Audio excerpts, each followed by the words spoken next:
ఏం లేదు, ఈ 3 గీతలు నేర్చుకున్నాం అనుకో ఇంగ్లీష్ రాత చాలా అందంగా నేర్చుకున్నట్టే. ఎట్లా ఇగో టిక టిక టిక టిక టిక ఒక్కటి డమ్ డమ్ డమ్ డమ్ డమ్ ఒక్కటి అతి నారాయణ సీతారాం తప్పకుండా లెక్క పెడితే 31. 1 2 3 4 5 6 7 8 9 10 11 12 13 14 15 16 17 18 19 20 21 22 23 24 25 26 27 28 29 30 31 ఇలా రాగానే దీన్ని ఏ విధంగా చేసుకోవడం?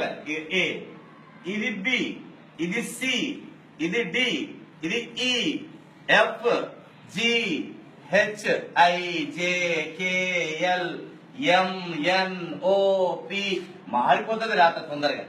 ఏ ఒక్కటి బాగా నేర్చుకున్నాం అనుకోండి, ఏ చాలా చిక్కుడు గింజ ఆకారంలో నేర్చుకోవాలి. నేర్చుకున్న తర్వాత ఇట్లంటే పి అవుతుంది, ఇటు కింద గీస్తే డి, ఇట్లంటే పి, ఇది క్యూ, ఇది జి, కాలి గింజ రాస్తే ఓ, ఇట్లా ఇట్లా రావనుకో ఎన్, ఇది ఎం, ఇది యు, ఇది డబ్ల్యూ, ఇది హెచ్, ఇది వై, ఇది సి, ఇక్కడ నుంచి ఇంతవరకు రాస్తే సి, ఇట్లా ఇట్లా అనుకో ఈ, అక్కడ రాసి చుక్క పెడితే ఐ, ఇట్లా అంటే ఎల్, ఇది జే, దీంట్లోనే కే, దీంట్లోనే ఎస్, దీంట్లోనే ఎక్స్ రాసినాం అనుకో ఏ సన్నగా రాసి బి పెద్దగా రాయవద్దు.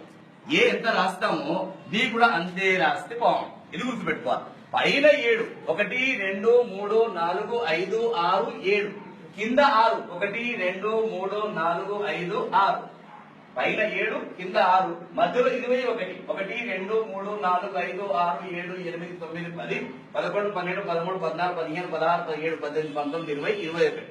పైన ఇగో బి, ఇది డి, ఇది ఎఫ్, ఇది హెచ్, ఇది K, L, T. B D F H K అంటే పై 2 డబ్బాలలో రాయాలి. ఇగో G, J, P, Q, Y, Z. ఇవి కింది 2 డబ్బాలలో రాయాలి ఫోర్ములా కాపీలో. ఇక్కడ ఇగో A, C, E, I, M, N, O, R, S, U, V, W, X. ఇవి మధ్య డబ్బాలో రాయాలి ఫోర్ములా కాపీలో. ఇవి పై 2 డబ్బాలలో, ఇవి కింది 2 డబ్బాలలో, ఇవి మధ్య డబ్బాలో రాస్తే ఇంగ్లీష్ ఈజీగా మీరు చాలా అందంగా